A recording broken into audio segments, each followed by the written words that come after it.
আসসালামু আলাইকুম। ইউনিফুডিস থেকে আপনাদের সবাইকে আমন্ত্রণ জানাচ্ছি আমার আজকের রেসিপি দেখার জন্য।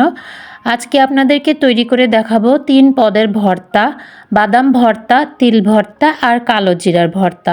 এই 3 পদের ভর্তাই কিন্তু অসম্ভব মজার হয়ে থাকে, আর গরম ভাতের সাথে এই ভর্তাগুলো থাকলে আর অন্য কোনো তরকারির প্রয়োজন পড়বে না।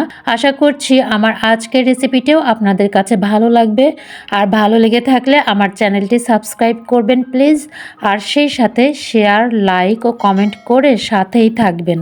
তো প্রথমেই চুলায় একটি প্যান বসিয়ে তিল ভেজে নিচ্ছি। চুলার তাপটা মিডিয়াম থেকে লোয়ের মাঝামাঝি রেখে অনবরত নেড়েচেড়ে তিলটাকে ভেজে নিব। খুব বেশি সময় নিয়ে এগুলোকে ভাজতে হবে না। যখন দেখবেন তিল একটু ফুটতে শুরু করেছে তখন সাথে সাথে চুলা থেকে নামিয়ে নিতে হবে। বেশি সময় ধরে ভাজলে ভর্তাটা তিতা হয়ে যাবে।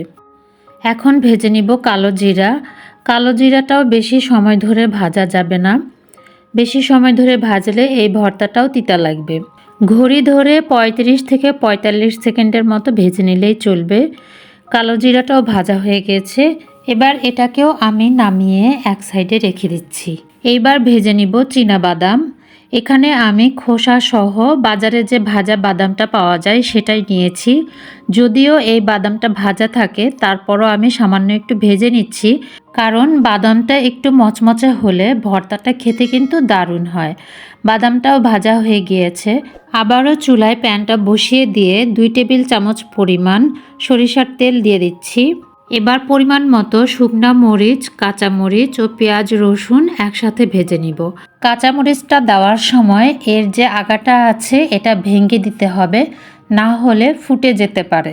3 পদের ভর্তা তৈরির জন্য পেঁয়াজ, রসুন, কাঁচামরিচ, শুকনা মরিচ বেশি পরিমাণে নিয়েছি। সব কিছু একসাথে ভেজে নিলে অল্প সময়ে অনেক পদের ভর্তা একবারে তৈরি করে নেওয়া যায়। এগুলোকে একটু লালচে করে ভেজে নিতে হবে। লালচে করে ভাজা হয়ে গেলে এগুলোকেও চুলা থেকে নামিয়ে নিচ্ছি। এখন একটা একটা করে ভর্তা তৈরি করে নিব। এই ভর্তাগুলো আমি আজকে শিলপাটায় করে নিব। আপনারা চাইলে ব্লেন্ডারে এই ভর্তাগুলো করে নিতে পারেন।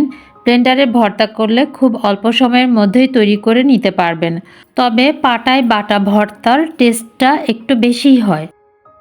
পেঁয়াজ, রসুন, কাঁচামরিচ, শুকনা মরিচ, বাদাম সব একসাথে বেটে ভর্তা করে নিচ্ছি।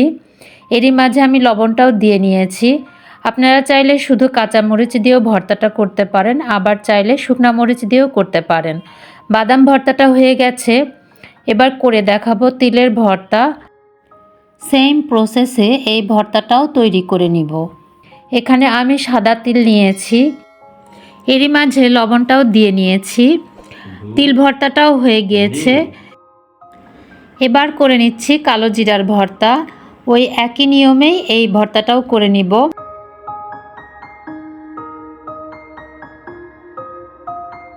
ব্যাস তৈরি হয়ে গেল বাদাম, তিল ও কালো জিরার ভর্তা। গরম ভাতের সাথে এই ভর্তাগুলো খেতে অসম্ভব ভালো লাগে, আর খুব কম সময়ের মধ্যে এই ভর্তাগুলো তৈরি করা যায়।